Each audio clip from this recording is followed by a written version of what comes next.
തളർന്നു കിടന്ന് ഉണ്ണിത്താന്റെ മുന്നിൽ ചെന്നു. മല്ലയ്യ കർണാടകയിൽ എന്തോ മന്ത്രം ചൊല്ലിയതും ഉണ്ണിത്താൻ ചാടി എണീറ്റ് നിൽക്കുക കേട്ടെ.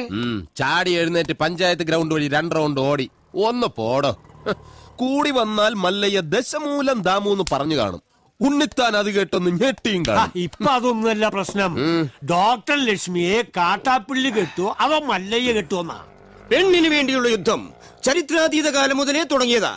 പണ്ട് അമേരിക്കയിൽ എന്താണ് സംഭവിച്ചത്? ഈ നായിന്റെ മോനെ ഇനി ഞാൻ കൊന്നുകളയും. നീ എന്ത് പറഞ്ഞാലും എന്തിനാണ് അമേരിക്ക പോകുന്നത്? അത് പോട്ടടാ രാമു. അല്ല പിന്നെ ഇവനെന്താ സായിപ്പ് ഉണ്ടാക്കിയത്? മേലിൽ നീ വായനശാലയിൽ പുസ്തകം വായിച്ചോണ്ടിരുന്ന നിന്റെ കണ്ണി ഞാൻ കുത്തി പൊട്ടിക്കും. ഓ, എന്റെ കയ്യിൽ എസ് മോഡൽ കത്തിയില്ലാതായി പോയി. പാലിന്റെ പാത്രം ഒഴിഞ്ഞെങ്കിൽ തന്നോളൂ.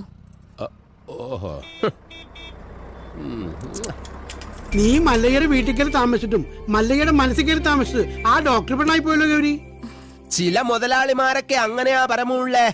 വീട്ടിലൊരു സെറ്റപ്പ് ഉണ്ടെങ്കിലും കല്യാണം കഴിക്കുന്നത് വേറെ പെണ്ണിനെ ആയിരിക്കും. ഇഷ്ടപ്പെട്ടില്ലേ? പെട്ടില്ല. മാപ്പൊന്നും പറയണ്ട, പൊക്കോ. വൃത്തിയായിട്ടവൻ ഉമ്മ വെച്ച് നിൽക്കുന്ന. ചെവിയും കേട്ടൂടാ, കണ്ണും കണ്ടൂടാ. ശിവനെ, ഇത് യാത് ജില്ല? നിക്കണേ അവിടെ. താൽക്കാലം മല്ലയ്യ ഇത് അറിയണ്ട. പെങ്ങളൂട്ടി പൊക്കോ. യുവമാരൊന്നും ശരിയല്ല, പൊക്കോ. സ്ത്രീകളെ ഞാൻ തല്ലാറില്ല, പക്ഷെ ഇതുപോലെ ചിരിക്കുന്നവന്മാരെ ഞാൻ വെറുതെ വിടാറുമില്ല. പാവം പെങ്ങളെ കമന്റ് അടിച്ചിട്ട് ചിരിക്കുന്നവടാ കള്ളക്കളവാ. ചിരിക്കടാ, ധൈര്യം ഉണ്ടെങ്കിൽ ചിരിക്കടാ.